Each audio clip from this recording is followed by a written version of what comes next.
उन्हाळी सुट्टी म्हणजे मामाचं गाव. आजी आजोबा मामा मावशांच्या प्रेमळ नात्याचं एक सुरेख पान.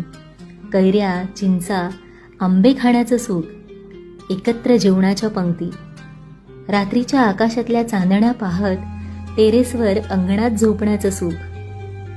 सुट्टीचे दिवस आपल्या मायेच्या माणसांमध्ये कसे संपतात कळतच नाही.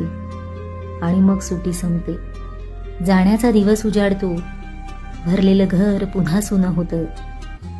आई आणि आजीचे डोळे वाहू लागतात. आजी आजोबा मामा वाटेवर भरल्या डोळ्यांनी पुढच्या सुट्टीत येतो असं म्हणून निरोप दिला जातो. खरंच मामाचं गाव म्हणजेच उन्हाळी सुट्टी. त्याशिवाय उन्हाळी सुट्टीला मजाच नाही, नाही का? तुम्ही जर हे सुख अनुभवलं असेल तर शेअर करा तुमच्या भावंडांसोबत.